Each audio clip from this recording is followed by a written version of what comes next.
Bu.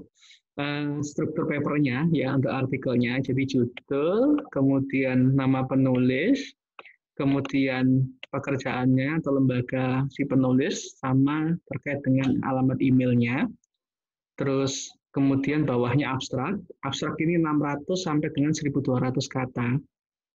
Panjang ya Pak, itu sampai segitunya. Memberikan bebas banget ini, kalau saya lihat nggak sesusah yang lain di sini. Kemudian kata kuncinya bahkan biasanya 3, ini bisa sampai 5 sampai dengan 8. Jadi nggak banyak. Baru kemudian di bawahnya latar belakangnya, pendahuluan, introduction, itu isinya ada terkait dengan tujuan penelitiannya atau penulisan jurnalnya, kemudian metode yang dipakai, kemudian, nah ini yang tinjauan pustaka, review literatur, sedikit teori apa yang dipakai, kemudian mungkin ditambahkan terkait dengan, kalau di sini kan premis ya, kayak semacam hipotesis mungkin apa yang diinginkan dari penelitian tadi. Nah ini yang harus ditulis. Kemudian setelah introduction, nah jadi kalau kita lihat di sini berarti jurnal ini tidak menerima esai, jadi dia hanya menerima riset aja nih, hasil-hasil penelitian. Nah kemudian cara penulisannya seperti ini dengan angka 2, kemudian kalau ada sub-subnya lagi ada 2.1, disubkan lagi 2.2.1. Setelah kemudian hasil analisis pembahasan, kemudian masuk, ada menyebutnya discussion, ada menyebutnya conclusion di sini, kesimpulannya. Terus habis itu langsung masuk appendix, kalau dibutuhkan, tapi kalau Indonesia saya rasa jarang kita pakai appendix. Nah, kemudian ini untuk cara penulisan daftar pustakanya, itu dia punya sendiri. Dia sebut sebagai apa namanya, standarnya Lituania, LST. Kalau kita kan kadang pakai Turabian, kadang pakai Harvard, kayak yang misalnya namanya penulis itu dibalik atau enggak. Kemudian habis nama penulis itu judul buku ataukah nama tahunnya dulu. Nah, itu disebut sebagai cara penulisan referensi. Nah, kalau yang ini dia menggunakan standar Lituania. Nah, gimana? Satu, bahwa untuk referensi harus diurutkan secara alfabet dari huruf A sampai dengan Z. Kemudian juga harus dituliskan terkait dengan kalau dia penulisnya sama, maka harus ditulis setelahnya. Terus kemudian, nah semua yang disitasi, jadi nah ini juga kadang berbeda. Kadang kan kalau yang sudah kita tulis di badan artikel, itu nggak perlu dituliskan di daftar pustaka. Ada yang seperti itu. Tapi kalau Lituania kita lihat ini, malah semua yang kita tulis di badan artikel, kemudian kita sitasi, itu harus dituliskan lagi di dalam daftar pustaka. Begitu pula sebaliknya. Yang kita tulis di daftar pustaka, itu harus masuk di dalam teks. Jadi nggak sekedar dipasangkan saja, pernah kita baca, itu nggak bisa. Jadi harus disitasi. Oke, kemudian sama ini untuk judul, kemudian nama penulis dan sebagainya itu harus ditulis dalam bahasa Inggris. Oke, jadi nggak terlalu banyak sebenarnya, tapi juga di sini tidak ada pembatasan halaman atau jumlah katanya. Oh, mungkin di sini. Nah, kemudian untuk submission, untuk kita kalau mau mengirimkan terkait dengan manuskrip kita, itu biasanya kita kirimkan dengan menggunakan MS Word dengan Times New Roman. Hurufnya 12, kemudian spasinya 1,5. Yang diminta. Kemudian author details tadi sudah. Kemudian ini kalau ada kayak semacam diagram, tabel, gambar, itu harus ditulis, dibuatkan tersendiri. Jadi paling dekat terkait dengan, jadi kayak misalnya kita tuliskan teks, kemudian ada gambar dan teks lagi, itu jangan sampai dikatakan apa mengganggu terkait dengan kata-kata yang sudah kita tuliskan sebelumnya.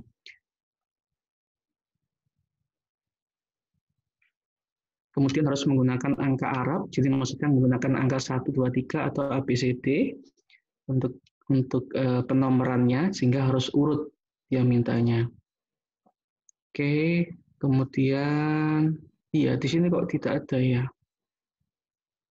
Nanti ada 2 orang yang nanti akan menjadi peer review. Iya, tidak ada berapa halaman. Nah, mungkin untuk kita tahu berapa halaman, itu kita bisa cek di arsip, Bapak Ibu. Jadi kalau kita ingin tahu artikel-artikel sebelumnya yang sudah pernah terbit, nanti kita lihatnya biasanya di arsip di sini. Kita lihat. Nah, misalnya yang ini.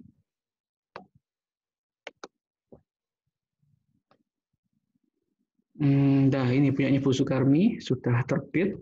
Coba kita lihat.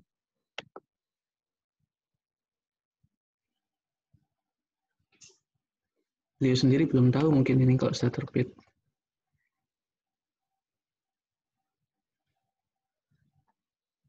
Oke.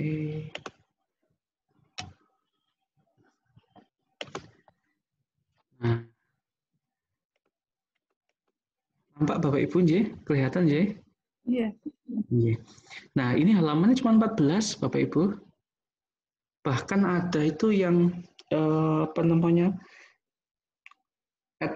Kayak semacam Advanced Law Research and Economics, itu bahkan dia hanya 7 halaman.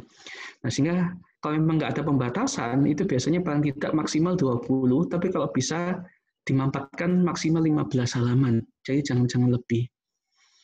Ini punyanya Bu Karmi karena beliau memang mendalami terkait dengan unfair competition, tentang monopoli, persaingan usaha. Nah, 14 halaman, kemudian kata kunci yang dipakai di sini 1, 2, 3, 4, 5. Ini abstraknya. Itu jelpot itu apa Pak Reka? Kalau ini dari pihak jurnalnya, Bu. Ini kayak semacam apa nama jurnal kita yang sudah akan dipublish itu biasanya mereka punya kayak semacam kode-kode tersendiri. Ini biasanya DOI, semacam DOI. Ya, semacam DOI, Bu. Saya nggak tahu, mungkin Lituania nih yang punya jelpot ini. Oke, kemudian ini introduction-nya. Nah, sepertinya dia nggak pakai apa namanya footnote, tapi pakai endnote ini. Dia pakai endnote. Padahal kalau jurnal hukum biasanya kan kita lebih cenderungnya ke footnote.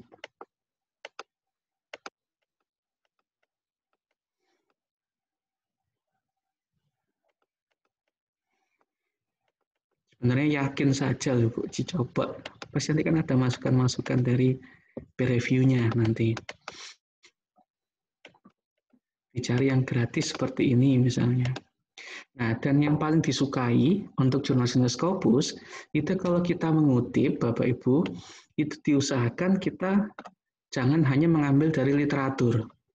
Mereka paling suka itu kalau nanti diambilkannya itu dari jurnal-jurnal yang ada di Scopus tadi. Misalnya kalau kita memang akan menerbitkan di Intellectual Economics, diusahakan Bapak Ibu untuk apa namanya di dalam artikelnya itu mensitasi artikel yang ada di Intellectual Economics juga. Itu biasanya mereka suka itu, karena sekaligus bisa meningkatkan impact factor mereka nantinya.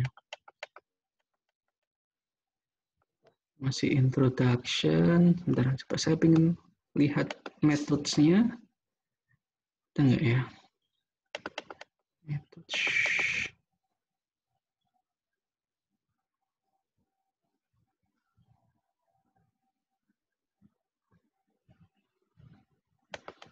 Metodenya ini.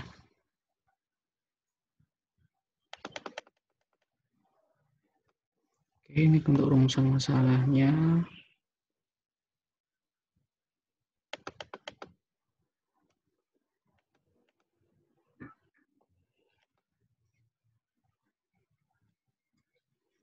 Saya belum nemu nih untuk metodenya. Metode, sebentar, mohon izin Bapak Ibu, saya coba nyari.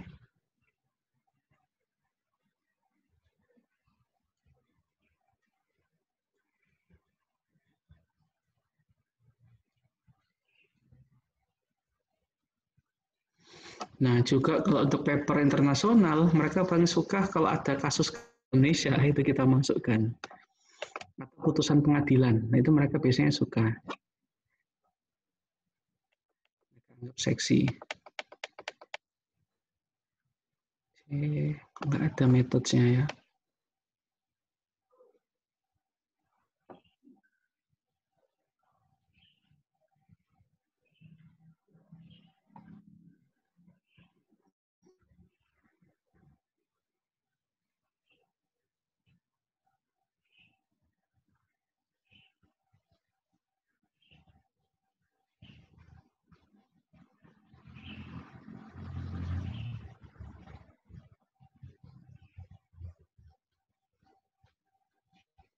Nggak ada.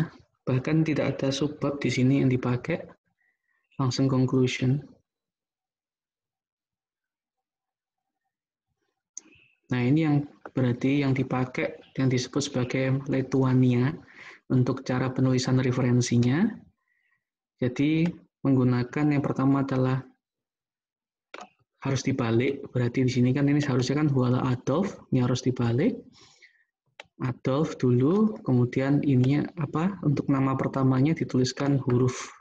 Meskipun ini kadang kita anggap remeh, tapi kalau ini nggak sesuai, itu biasanya langsung rejected, Bapak Ibu. Kemudian untuk yang tulisan bahasa asli dari sumber yang kita citasi, ini tidak perlu diterjemahkan.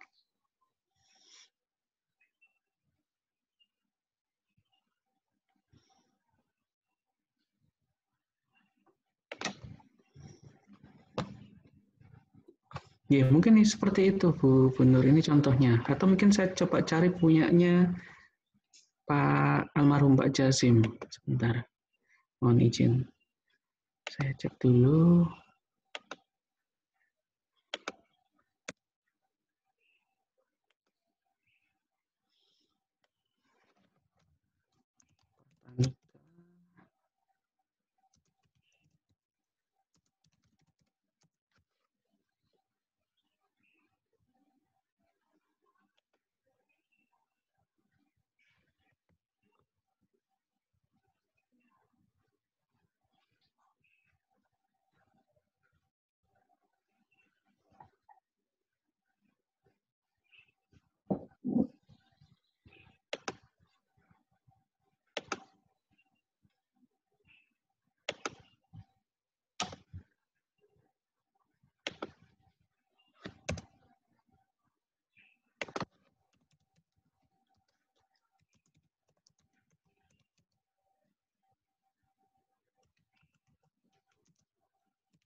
Oke.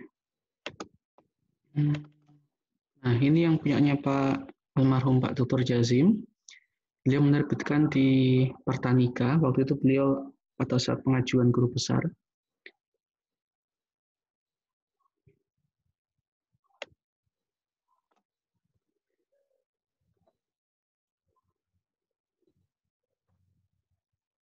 Pertanika ini punyanya UGM. Saya downloadkan.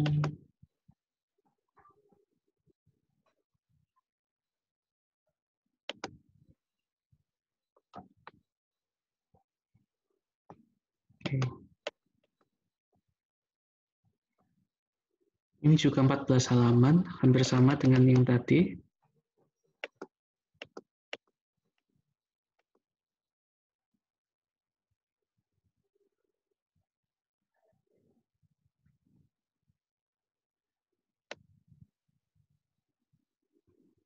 Sekarang coba saya cek terkait dengan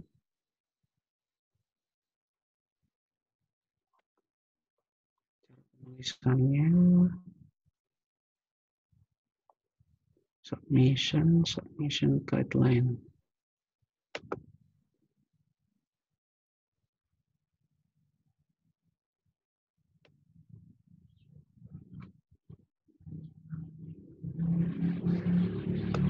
Ya, biasanya itu kalau di submission guideline itu ada menyiapkan dalam bentuk template, tetapi ada yang menuliskan hanya dalam bentuk ininya saja, apa namanya, kayak semacam kerangkanya. Yang template enak, kita tinggal masukkan saja nanti.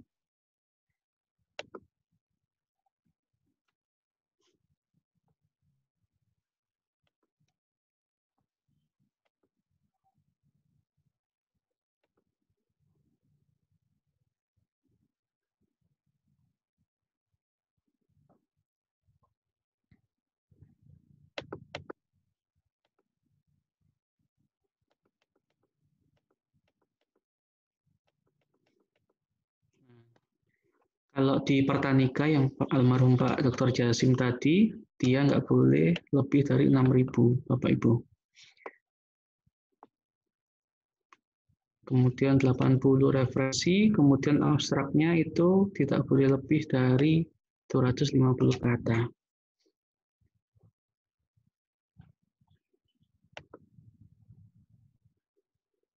Nah, dia juga untuk tipe-tipe manuskripnya, di sini dia tidak hanya yang hasil penelitian seperti halnya intellectual economics tadi, tapi ada beberapa. Jadi misalnya nih ada kayak semacam esai ada, kemudian untuk yang hasil penelitian misalnya di sini juga ada.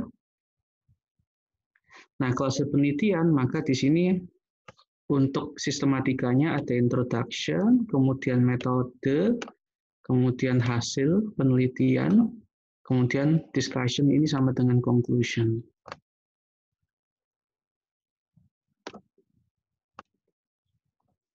Di analisis dan discussion harus didukung dengan referensi yang relevan. Nah, tapi dia juga menerima terkait dengan kayak semacam apa ini ya? Mungkin bisa menyebutnya sebagai esai, ada yang menyebutnya sebagai hasil analisis dari publikasi yang sudah pernah diterbitkan sebelumnya.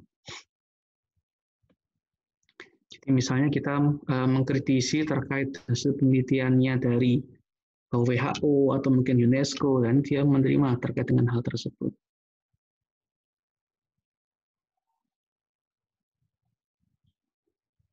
Kemudian dia juga menerima dalam bentuk ini, dia sebut sebagai short communication. Ini kalau misalnya kita kayak semacam mendiskusikan atau kayak semacam misalnya kita seperti menulis pada media massa, misalnya di Cornell, yang disebut sebagai opini. Nah, ini disebut sebagai short communication, opini lah, kalau mungkin istilah gampangnya adalah opini. Dia juga menerima untuk itu. Dibatasi hanya maksimal 3.000 kata saja.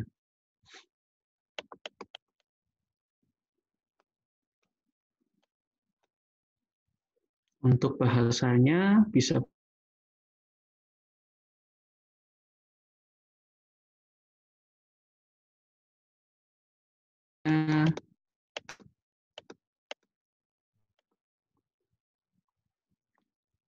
ini dibuat one kolom, jadi nggak perlu dipartisi. Kalau di arena hukum dibagi menjadi 2 kolom, tapi kalau di Pertanika ini hanya 1 kolom, kemudian 1,5 spasi.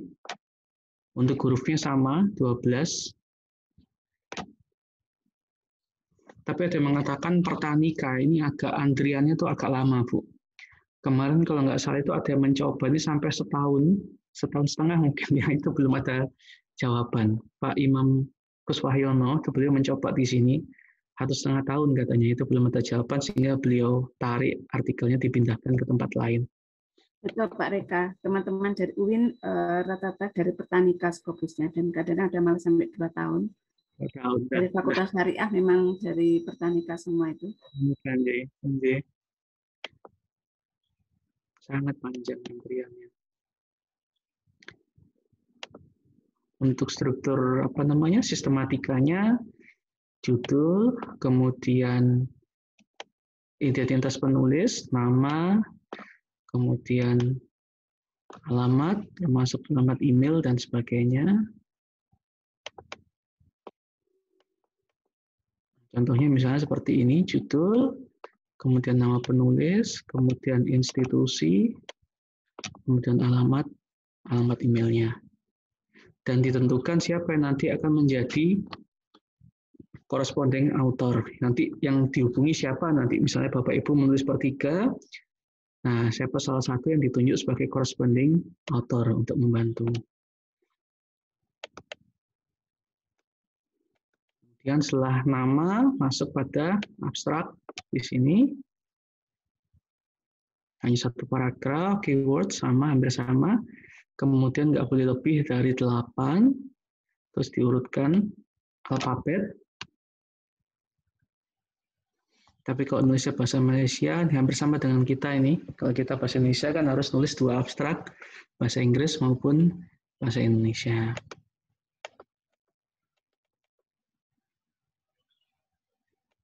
Nah, kemudian untuk cara penulisannya, di bagian analisis dan pembahasan, ini hampir sama. Jadi ada introduction, yang disebut sebagai IMRAT ya kemarin. Introduction, methods, kemudian results, sama discussion di sini. Conclusion, acknowledgement, referensi, kemudian supplementary data kalau memang dibutuhkan. Biasanya intinya itu di IMRAT sini, Bapak Ibu nanti.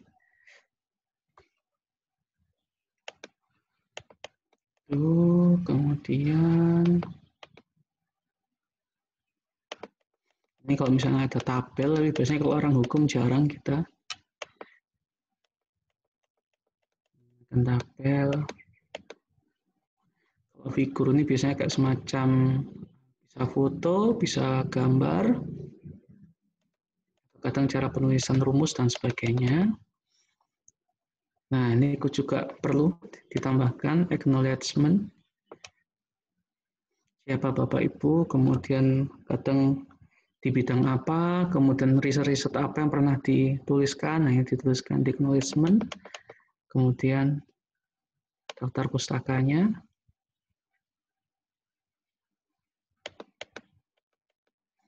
Biasanya daftar pustaka itu paling disuka oleh jurnal itu kalau minimal buku, maksimal jurnal yang dikutip. Jadi biasanya mereka sangat suka kalau menggunakan itu.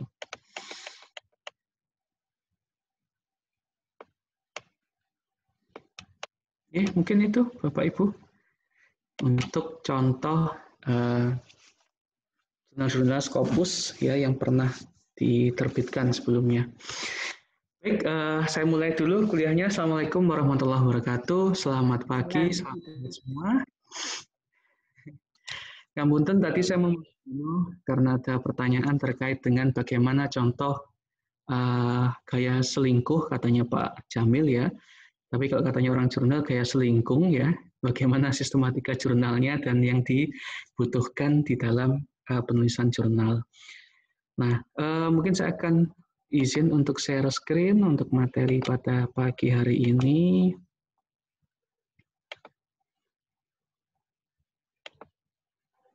Oke. Nah, sekarang kita masuk terkait dengan tadi kan sekilas sudah saya tampilkan bagaimana masing-masing jurnal menunjukkan sistematikanya yang baik ya dan sesuai sehingga kita bisa diterima di dalam jurnal tersebut.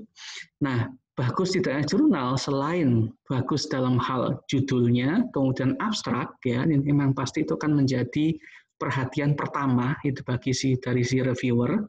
Yang ketiga adalah terkait dengan bagaimana kita menuliskan badan jurnal itu yang baik.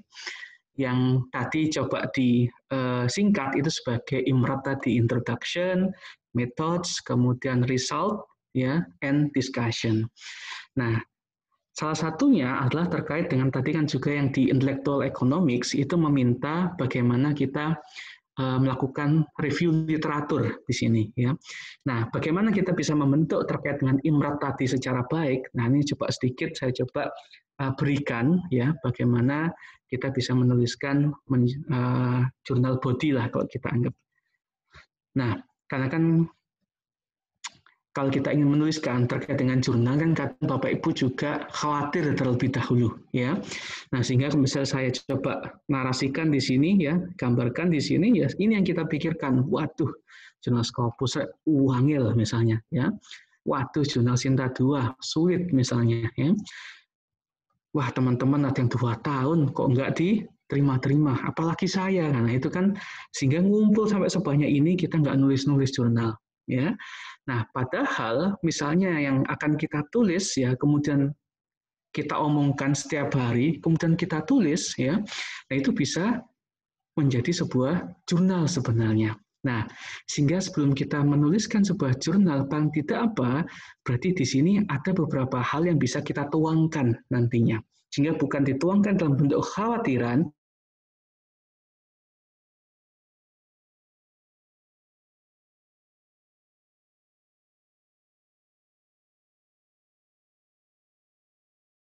yang pada saat kita di kamar mandi misalnya, sehingga daripada kita nyanyi, kadang-kadang kita terpikir sebuah jurnal, tuliskan itu setelah keluar dari kamar mandi.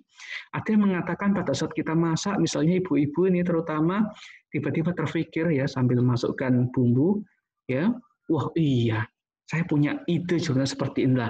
Ketika terfikirkan, maka langsung saja tuliskan di kertas. Meskipun nanti nggak sistematis, ya paling tidak pokok-pokoknya itu dituliskan. Nah, baru kemudian nanti kita kembangkan pada saat kita punya mood untuk menulis, itu mulai kita kembangkan satu persatu. Ada yang mengatakan seperti itu. Nah, untuk menulis di dalam apakah jurnal yang kita, artikel yang kita tulis tadi itu sudah bagus ataukah tidak, nah paling tidak kan kita punya keilmuan yang kita tekuni. Misalnya, terkait dengan Bu Nur misalnya, sangat paham terkait dengan tata negara. Maka di sini berarti kan Bu Nur bisa mencoba mencari mana hal-hal spesifik ya yang bisa memberikan temuan ya, ada novelty-nya, memiliki kebaruan, kemudian kedua nanti ada impact-impact yang nanti ini kok belum ada yang nulis ya, saya harus tulis ini misalnya. Nah, itu menjadi salah satu faktor bahwa Ibu sebenarnya sudah punya modal untuk menuliskan sebuah jurnal. Nah, bahkan ada yang mengatakan kalau misalnya kita dekati dari sisi psikologi, kata dia, ya, dia mengatakan apa, bahwa menulis itu adalah salah satu bentuk pikiran ya yang kemudian menghasilkan sebuah ide ya yang terjadi pada pemikiran yang lain. Jadi kita mencoba untuk menggabungkan di sini. Bahwa kadang apa yang kita omongkan itu juga bisa menjadi sebuah jurnal kalau kita tuliskan. Bahkan Pak Dr. Imam Kuswoyono mengatakan, jangankan kita bicara gini, kadang kita diskusi ya, bukan ghibah ya Bapak Ibu, kita diskusi misalnya ya, nah kan kadang-kadang memunculkan sebuah ide-ide, oh iya, ini kan sebenarnya belum ada yang nulis. Atau misalnya beliau juga mengatakan, kadang-kadang kalau kita misalnya berdiskusi dengan sesama teman, kita buka WA group misalnya, berapa sering kita menulis di WA dibandingkan dengan kita menuliskan pada sebuah jurnal, padahal kan posisinya sama.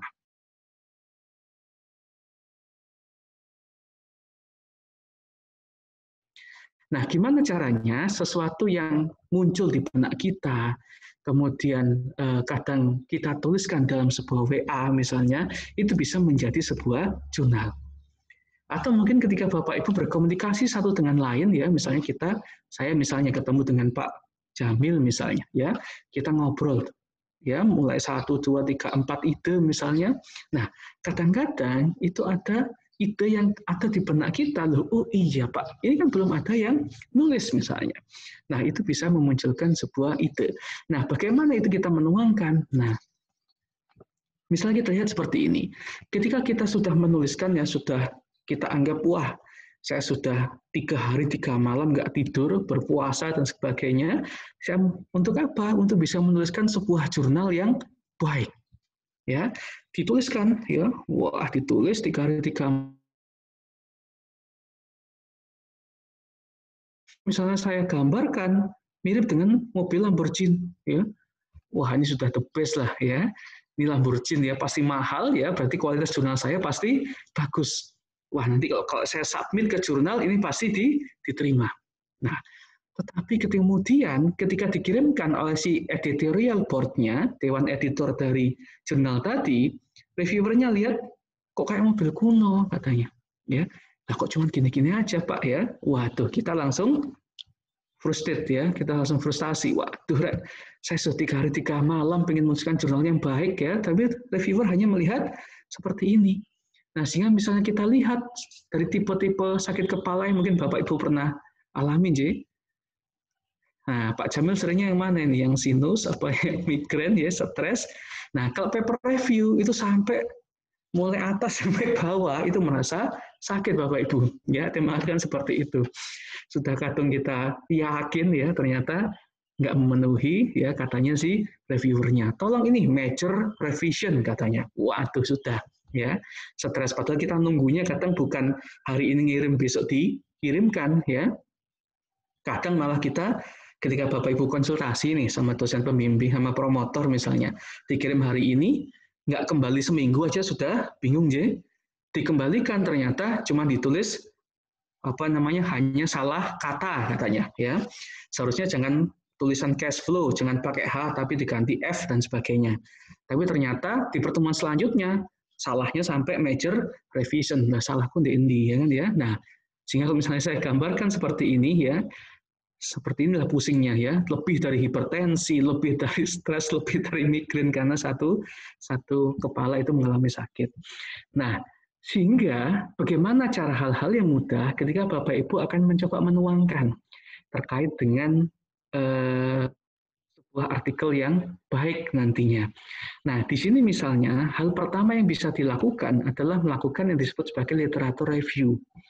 Sehingga Bapak Ibu tidak berangkat dari suatu ide yang kosong, tapi dimulai dari konsep ya maupun teori yang sudah ada di sini. Itu kalau misalnya Bapak Ibu ingin mencoba untuk menuliskan ini bentuknya bukan research tetapi dalam bentuk yang esai tadi ya. Nah, contohnya gimana? Misalnya Bapak Ibu melihat yang kita sebut sebagai literatur review itu bisa berawal dari ya ini saya ambil dari si bukunya si Torako ini ya. Itu adalah kalau misalnya kita melakukan review, kritik ya dan sintesis itu dari hasil penelitian yang sudah ada sebelumnya. Ya. Nah, sehingga di sini Bapak Ibu ketika membahas penelitian sebelumnya pasti nanti akan menemukan hal apa yang belum ditulis oleh penulis sebelumnya. Sehingga kenapa ketika Bapak Ibu diminta untuk membuat yang disebut sebagai proposal disertasi itu kadang kita minta untuk menuliskan originalitas penelitian. Dibuatkan sebuah tabel, ada kolom keterangan yang berisi pembedaan isu hukum. Untuk apa? Untuk menunjukkan apa novelty, ya kebaruan yang didapatkan Bapak Ibu dari penelitian sebelumnya. Ini yang disebut sebagai apa ya? Kita bisa menemukan ide apa yang memang belum tertuangkan, misalnya. Nah, atau mungkin yang kedua ya, kita katakan di sini misalnya bisa juga ya tidak hanya mendasarkan pada penelitian-penelitian sebelumnya ya, tapi juga mendasarkan pada teori-teori maupun konsep ya atau empirical research yang sudah ada di sini. Untuk apa? Misalnya kan apalagi kalau misalnya nanti Bapak Ibu bimbingannya Prof. Rahmat Budiono ya, pasti beliau mengatakan apa? Jangan hanya mendasarkan pada sisi norma. Jangan hanya mendasarkan pada sisi norma saja, kata beliau. Ya, kenapa? Kalau dari sisi norma saja, ketika norma A mengatakan salah, ya sudah. Berarti tidak ada isu hukum yang baru. Berarti norma tadi sudah salah, katanya seperti itu. Nah, gimana caranya? Beliau pasti bilang apa? Gunakan pendekatan filsafati, kata beliau. Jangan filosofis, karena beda antara filsafati dengan filosofis. Nah, biasanya kan Bapak Ibu di bagian apa namanya latar belakang diminta untuk menuliskan sekitar 5 hal. Yang pertama adalah problematik.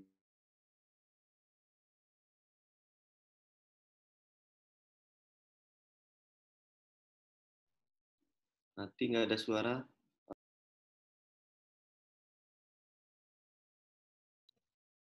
Mungkin lagi masalah jaringan ini, Pak Reka. Nggak ada suara, Mas Gusti.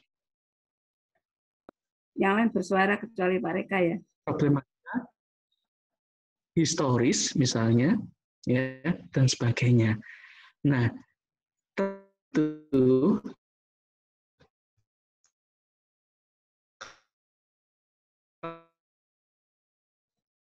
jaringannya kurang bagus punya Pak Reka. Maaf kurang jelas Pak Reka.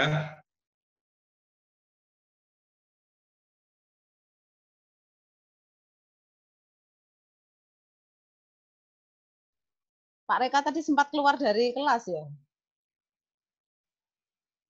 Sehingga wifi-nya juga ikut mati ini di kampus. Ya, saya ulangi lagi.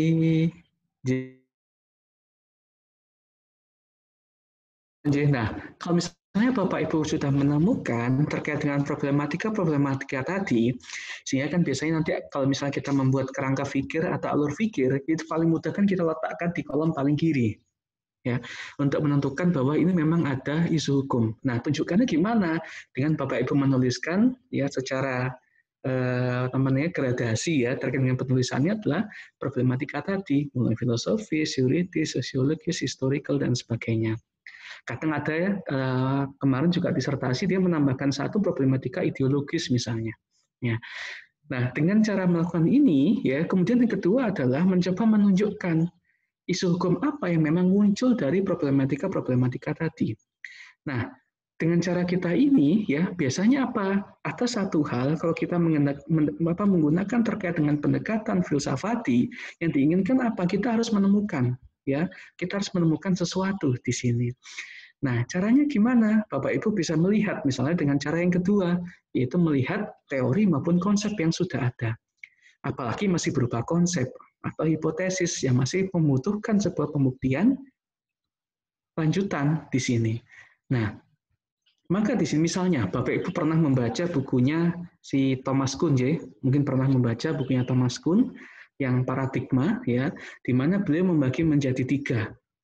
Ada pra-paradigmatik, kemudian paradigmatik, dan post-paradigmatik. Nah, mungkin Bapak Ibu dalam problematikanya mengatakan bahwa seharusnya di dalam ketika kita melihat cara pandang atau paradigma, tidak bisa kita hanya mendasarkan pada post atau pra atau mungkin pada tahap paradigmatik. Mungkin Bapak Ibu menambahkan terkait dengan critical paradigmatik misalnya di sini. Nah, sehingga itu bisa menemukan yang disebut sebagai pembangunan teori baru. Atau mungkin mungkin Bapak Ibu pernah baca juga bukunya Pak Ali Syafaat misalnya, yang beliau mengkritik teori dari The Pure Theory of Law punyanya si Hans Kelsen misalnya. Nah, berarti disertasi Bapak Ibu nanti akan bisa menemukan sebuah teori baru. Nah, ini bisa kita pakai yang kedua. Nah, atau mungkin yang ketiga, yaitu ketika Bapak Ibu akan mencoba sebuah bentuk yang disebut sebagai konsep konseptual. Monggo nanti baik itu disertasi maupun artikelnya Bapak Ibu yang mana?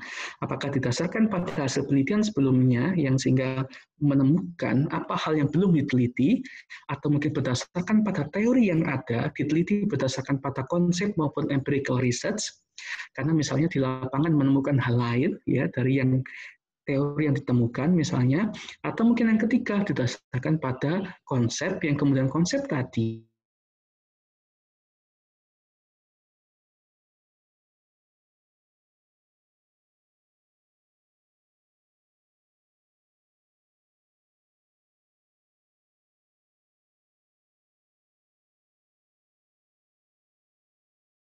Nah, beliau menuliskan bahwa di penelitian-penelitian sebelumnya itu menemukan bahwa terorisme itu cenderung adalah laki-laki katanya.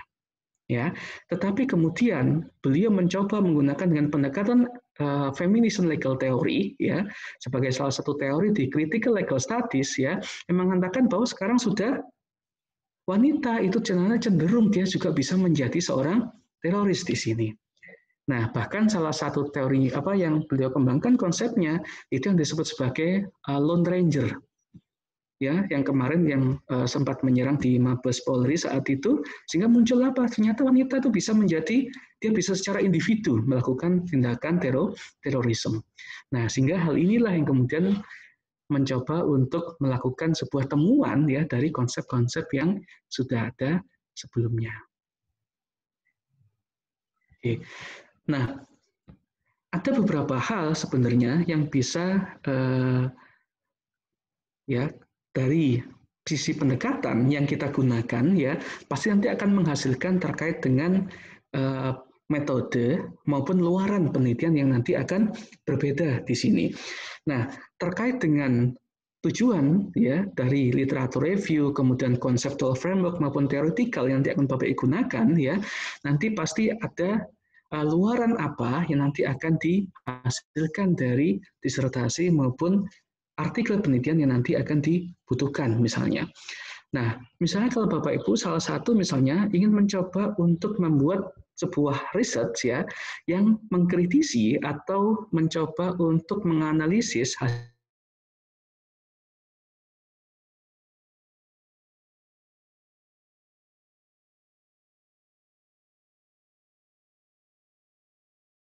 coba lihat terkait dengan bagaimana ya penelitian yang sudah ada yang mencoba untuk menemukan dari penelitian-penelitian yang sebelumnya dilakukan. Kemudian yang ketiga, mencoba melihat ya terkait dengan konsep atau teori yang nanti akan dijadikan sebagai dasar analisis ya.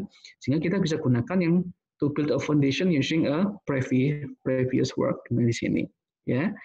Nah, sampai dengan ya, kemudian yang kedua setelah Bapak Ibu menemukan isu hukum ini yang ternyata belum ditulis ya. Kemudian kedua adalah melakukan demonstrate ya. Jadi Bapak Ibu mencoba dengan keilmuan yang dimiliki ya, itu untuk melihat ada nggak isu hukum baru yang nanti akan saya temukan ya. Kalau kita lihat secara empirikal, kita lihat legal gap-nya misalnya ya. Ketika kita lihat dari kasus dari penelitian sebelumnya, ya dengan keilmuan yang kita punya, kita kadang mengatakan, kenapa seperti ini? Ya, nggak benar ini. Harusnya adalah bukan A tapi B yang dijadikan sebagai sebuah temuan. Ini menjadi isu hukum saya. Baru kemudian yang ketiga, mencoba untuk mengkonseptualisasi Bapak Ibu. Ya, Bapak Ibu bisa membentuk yang disebut sebagai apakah itu hipotesis ataukah pernyataan atau proposisi ya dari hasil penelitian sebelumnya. Sehingga ini nanti akan Bapak Ibu pertahankan sebagai hasil temuan ya di dalam riset atau artikel Bapak Ibu.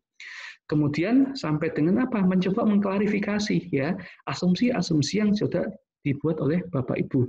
Tapi kadang ada yang mengatakan bahwa tidak bisa ketika isu hukum itu dimulai dari sebuah asumsi katanya. Ya. Nah, kemudian yang keempat adalah mencoba untuk melakukan yang disebut sebagai desain penelitian, kerangka pikir di sini. Bapak Ibu bisa menentukan setelah ditemukan isu hukum, kemudian menemukan masalah, kemudian yang ketiga adalah menentukan metode apa yang paling cocok di sini. Karena meskipun ada promotor, kan dia hanya fungsinya sebagai to promote saja. Berarti apa? Yang mengetahui terkait dengan metode yang akan digunakan itu adalah Bapak Ibu sendiri di sini, ya. Sehingga di sini metode ya gunakanlah memang yang researcher belief, Bapak Ibu, ya, yang Bapak Ibu sebagai peneliti itu percaya bahwa ini yang terbaik, ya, bukan yang diusulkan atau mungkin ditinjau berdasarkan pada teori-teori sebelumnya. Ya, nah kemudian terakhir apa? Bapak Ibu harus melihat terkait dengan studi literatur, ya, membaca jurnal, kemudian ya provide a reference ya, jadi bisa apakah dalam bentuk jurnal ataukah buku dan sebagainya yang bisa menjadi bahan perbandingan. Yang kemudian nanti ini akan memudahkan Bapak Ibu untuk melakukan sebuah interpretasi terkait dengan hipotesis yang sudah dibuat tadi. Nah, inilah yang menjadi tahapan sebelum Bapak Ibu menuangkan dalam bentuk sebuah artikelnya. Oke, nah kemudian selanjutnya sebenarnya apa hubungan antara kita atau mungkin antara sistematik sampai dengan discussion ya itu sebenarnya ada tahapan Bapak Ibu, ada hubungan antara satu sesi dengan sesi yang lain. Nah, yang pertama, kalau kita akan menggambarkan terkait dengan problem ya atau isu hukum yang akan kita buat ya, atau kalau misalnya saya lihat di bukunya si Rocco ini ya, yang disebut sebagai problem statement, itu kita gambarkan pada introduction nantinya. Nah, introduction itu kan berisikan terkait dengan problem statement, ya, isu hukum apa yang tadi akan dituliskan, kemudian tujuan, purpose atau aims, ya, sekali lagi ini yang biasanya selain di bagian introduction juga di bagian abstrak yang pertama kali dibaca oleh pihak reviewer. Kemudian discussion atau yang kita sebut sebagai hasil analisa kita, ya, analisa sementara atau hipotesis berdasarkan pada literatur atau mungkin jurnal-jurnal yang sudah pernah kita baca. Kemudian teori atau konsep ya yang nanti akan menjadi pisau analisis kita terhadap isu hukum yang kita pilih. Nah, ini kita sebut dalam satu kamar yang disebut sebagai problem statement nantinya. Nah, setelah kita menentukan terkait dengan problem statement, baru kita tentukan bagaimana kerangka kerja, kerangka penelitian yang akan kita buat di sini. Nah, ini akan muncul ya pada bagian selanjutnya setelah introduction, yaitu pada bagian method sama bagian result nantinya. Ya, mati lagi. Nah, bagian review ya atau kerangka pikir ini nanti di sini berisi terkait dengan bagaimana Bapak Ibu melakukan sebuah analisa. Saya rasa Bapak Ibu sudah paham terkait dengan ini ya, di mana Bapak Ibu menggambarkan terkait dengan dari hasil bahan hukum ya, kemudian atau mungkin data kalau memang empirical research ya, kemudian dianalisis berdasarkan pada teori atau konsep yang sudah kita pilih pada bagian problem statement tadi. Nah, sehingga pada bagian result ini menggambarkan terkait dengan apa hasil analisa yang kita dapatkan. Baru kemudian yang ketiga ya, kita buat sebuah konklusi ya, ada yang disebut sebagai kesimpulan, ada yang menyebutnya sebagai discussion. Nah, di dalam discussion dan implication ini berisikan terkait dengan bagaimana Bapak Ibu bisa menemukan terkait dengan hasil temuan ya dari teori maupun konsep yang dipakai ya, dan apa result yang nanti akan diharapkan. Nah, ini kita temukan di dalam discussion dan implication. Nah, baru kemudian ini nanti akan kita tuangkan, ya kita kembangkan. Biasanya kalau memudahkan, itu kita buat kayak semacam outline dulu, ya, sehingga nanti kita tinggal mengembangkan terkait dengan badan dari sebuah artikel tadi. Jadi, mungkin sebelumnya kalau ada pertanyaan atau mungkin diskusi, saya persilakan Bapak Ibu.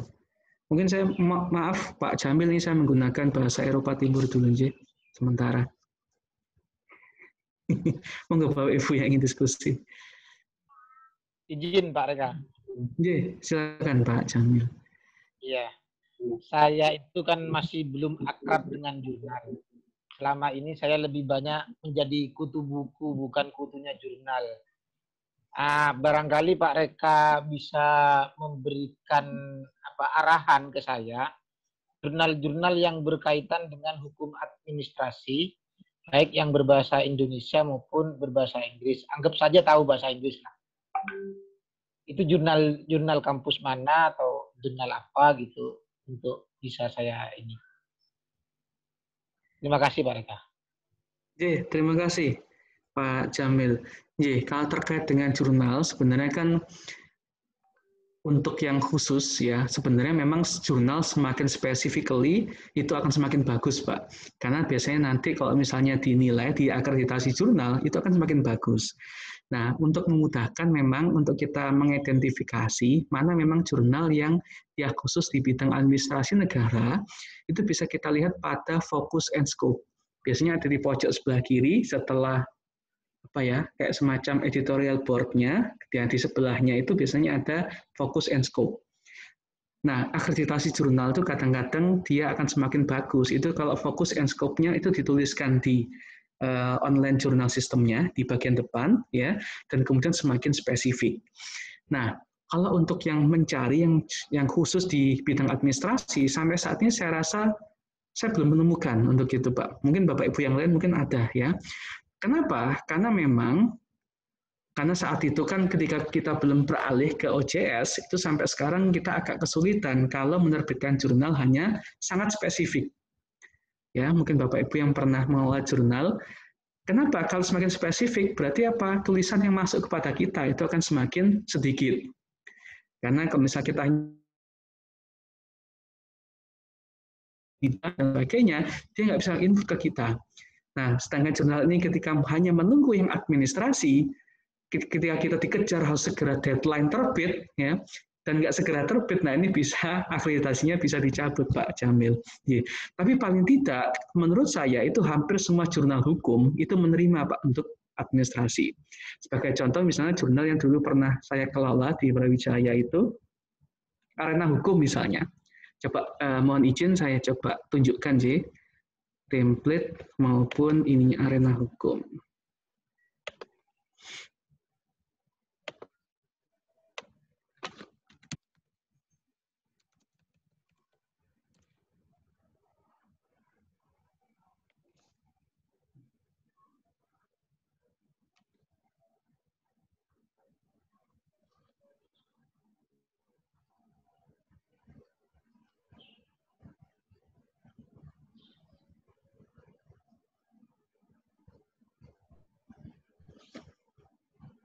Oke, saya izin share.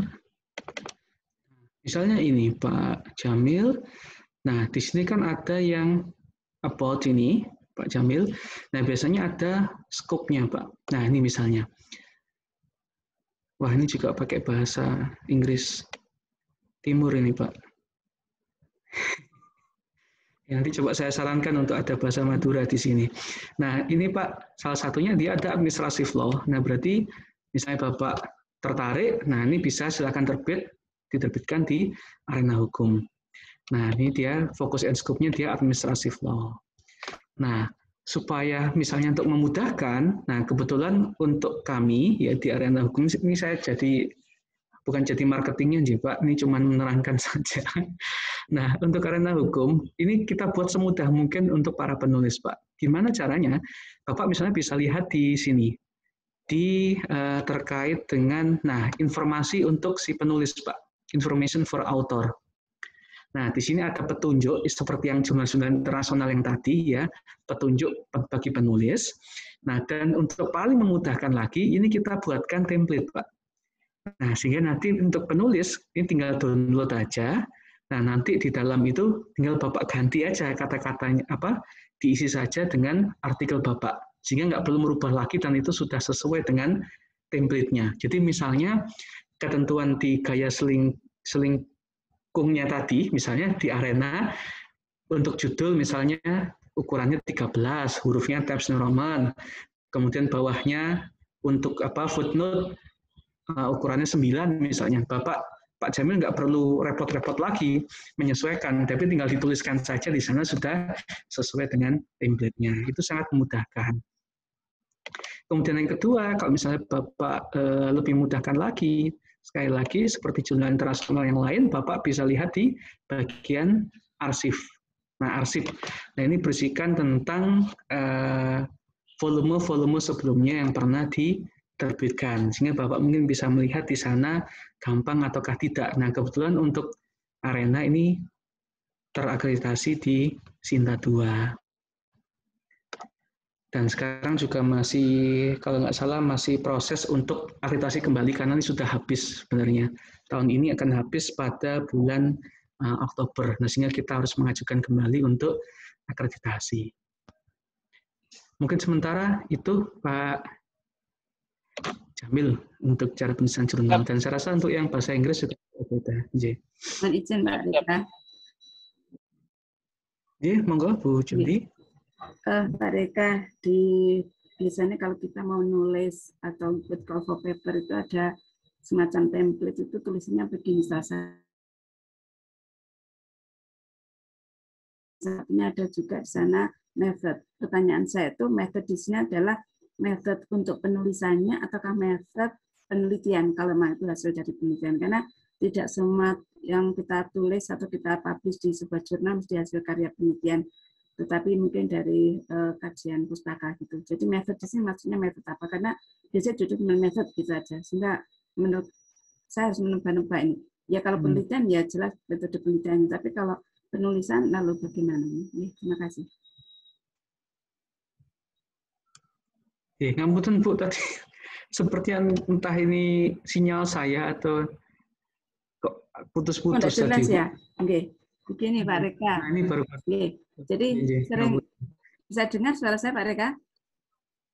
Iya, sampun Bu. Biasanya begini, pada waktu saya mau mengikuti publikasi tulisan dalam sebuah jurnal itu ada tulisan salah satu persyaratannya itu adalah method, ya ada title dibatasi berapa kata, lalu ada background tadi itu menulis apa, lalu ada rumusan masanya apa. Tapi ada salah satunya adalah method. Method di sini maksudnya adalah method untuk penelitiannya ataukah method untuk penulisannya? Itu pertanyaan saya. Terima kasih.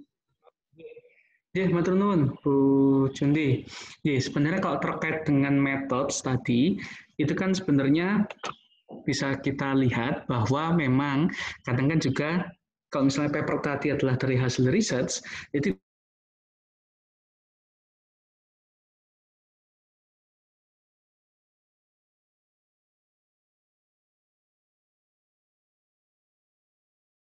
sebenarnya itu tergantung nanti ketika Bu Jundi nanti akan menerbitkan. Seperti yang tadi saya sampaikan contohnya yang di mana dia Pertanika ya, kalau nggak salah, dia kan membagi menjadi 3 structure artikel. Ada yang communication, ya, yang tadi yang opini, ada yang essay, ada yang dalam bentuk hasil riset. Nah, kalau memang itu kita awalnya itu hasil riset, tapi kemudian yang diminta oleh jurnal atau mungkin di proceeding tadi itu adalah penyesuaian terkait dengan metodenya. Karena sebenarnya kalau yang di dalam sebuah artikel jurnal, metodenya adalah metode yang kita pakai untuk menganalisis di dalam artikel. Dan bahkan mungkin di bagian abstraknya juga Bu Junti, itu kadang kita hanya memindahkan saja. Misalnya terkait dengan apa ya, itu kemarin juga ada itu. Nah, misalnya kalau yang di penelitian kita, itu tulisannya adalah bahwa penelitian ini itu adalah penelitian yuridis normatif misalnya. Nah, tetapi kemudian ketika dipindahkan di artikel kita, karena tulisan tadi adalah bukan riset, tapi yang diminta adalah esai, tidak akan mungkin kita mengatakan bahwa metode, bahwa artikel kita, bahwa penelitian kita adalah menggunakan penelitian yuridis normatif. Nah, mungkin ada sedikit yang harus kita bedakan. Kalau yang tadi penelitian ini artikel, maka harus kita rubah. Pertama, jangankan metodenya, penulisan bahwa ini adalah jenis penelitian, itu kita tuliskan juga di dalam sebuah artikel ilmiah. Padahal seharusnya yang kita tuliskan adalah bahwa artikel ini, ya, berarti bukan penelitian ini, tapi artikel ini itu dianalisis dengan menggunakan metode apa. Nah, ini yang kadang di mungkin hal kecil ya, tapi ketika dibaca oleh editorial board itu menjadi salah satu bentuk revisi yang diminta. Nah, kemudian yang kedua terkait dengan metodenya, kadang kalau bentuknya esai itu kadang dia tidak mau untuk dimasukkan sebuah metode, Bu. Begitu pula ketika misalnya kita, nah pernah saya nyoba itu ngirim ke jurnal internasional itu dia adalah business management. Saya mikir kan karena karena saya mungkin bidangnya perdata bisnis, wes coba deh kirimkan ke bidang bisnis, barangkali matuk atau sama lah paling tidak seperti itu. Nah tapi ternyata apa? Mereka tolak karena saya belum merubah terkait dengan metodenya. Yang metode yang mereka minta ternyata kuantitatif. Mereka tidak menerima dalam bentuk kualitatif, apalagi yuridis normatif. Nah ini yang harus kita lakukan penyesuaian. Mungkin seperti itu, Bu Jundi. Berarti metode analisisnya ya Pak Reka? Ini saya rasa Bapak Ibu juga sudah banyak tulisan ini sebenarnya. Tinggal mengajukan saja ini. Pak Jamil. Jadi monggo Bapak Ibu kalau masih ada. Wah, tanpa terasa sudah jam 10.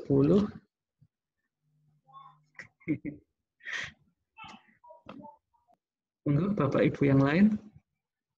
Pak Reka, satu lagi ya. Ini loh, kadang kita terjebak pada sebuah keadaan yang kita nggak tahu sebetulnya.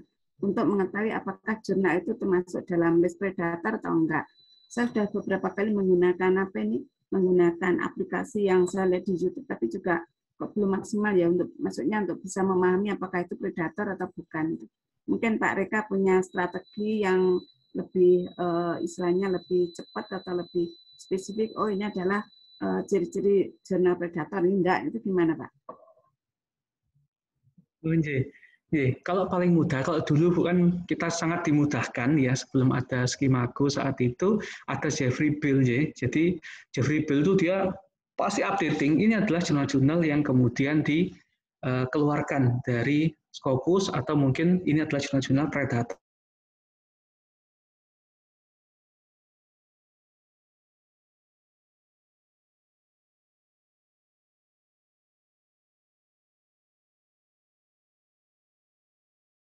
itu contoh jurnal predator katanya. Nah, apa yang kita lakukan untuk bisa melakukan sebuah identifikasi? Yang pertama, jurnal tadi itu biasanya yang harus berhati-hati, Bu. Pertama itu biasanya dia tidak melalui review. Jadi, karena untuk jurnal yang baik, dia terakreditasi baik itu SINTA maupun Scopus, itu harus ada yang disebut sebagai proses review melalui double blind peer review. Nah, apa yang dimaksud dengan double blind? Di sini bukan berarti harus dua, jadi kita harus mendapatkan review dari dua reviewer, enggak. Yang penting ada salah satu saja, tapi kemudian kita lakukan revisi, kemudian direview lagi dan direvisi lagi. Nah, ini disebut sebagai proses peer review. Nah, biasanya untuk jurnal predator, dia nggak ada, Bu, sama sekali tidak melalui proses review, tiba-tiba ada di email kita, Anda diterima, silakan bayar. Itu satu. Kemudian yang kedua, biasanya untuk jurnal-jurnal predator, itu biasanya dia jumlah penerbitannya itu sangat banyak, Bu. Jadi misalnya dalam setahun, biasanya kan kita kontinunya, itu kan biasanya ada 3, kayak Arena misalnya saya contohkan, setahun kita terbit 3 kali. April, Agustus, sama Desember. Itu harus continue. Kalau continue, berarti jurnal itu bagus. Nah, untuk jurnal predator, kadang-kadang dia nggak hanya terbit setahun 3 kali, kadang-kadang bisa sampai 5, bisa sampai 10, dan sebagainya kadang-kadang. Tergantung apa artikel yang masuk. Apa? Karena orientasi mereka bisnis. Nah, sehingga mereka menerbitkan lebih dari itu. Bahkan ada yang ngapunten agak nemen misalnya, ya, itu bukan menambah volume, tapi dia menambah jumlah artikel pada satu terbitan. Misalnya biasanya kalau Arena bulan Juli itu biasanya kan kita continue tuh 8 artikel maksimal setiap terbit. Nah, kalau misalnya kita mau menambahkan edisi ini 8, volume selanjutnya mau kita tambahkan jadi 10, itu kita harus melaporkan, ya, istilah melaporkannya bisa ke SINTA-nya, atau mungkin kita menampilkan pada fokus apa namanya tadi yang scope tadi yang di OJS-nya itu, Bu, bahwa mulai edisi depan kita akan menambahkan terkait dengan jumlah artikel sehingga continue ke selanjutnya itu kita menjadi 10 artikel. Nah, tapi kalau jurnal predator dia enggak, Bu. Hari ini biasanya kita 8 ya di volume ini, itu di volume selanjutnya dia bisa 10, selanjutnya bisa sampai 15, bahkan sampai 20 dan sebagainya. Ini berarti Ibu harus berhati-hati. Dan yang ketiga, kalau terkait dengan Scopus, biasanya mungkin Ibu juga paham, J, nanti akan ada tulisan dia di-discontinue dari Scopus. Nah, kalau ada tulisan itu, nah itu berarti Ibu harus jangan sampai mengirimkan jurnal itu ke itu, karena kadang-kadang dia juga tiba-tiba dianggap predatory jurnal. Mungkin sementara itu, biasanya yang paling mudah untuk kita deteksi sementara itu, Bu Junti. Terima kasih, Pak Reka. Sami-sami, Bu Junti. Bapak Ibu, ngapunten karena juga waktunya juga sudah lewat ya, sehingga untuk pembahasannya akan saya lanjutkan pada pertemuan berikutnya. Atau mungkin masih ada Bapak Ibu, ini menjadi hak Bapak Ibu untuk bertanya.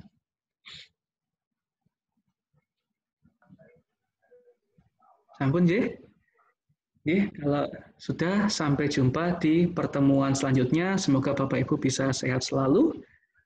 Assalamualaikum warahmatullahi wabarakatuh.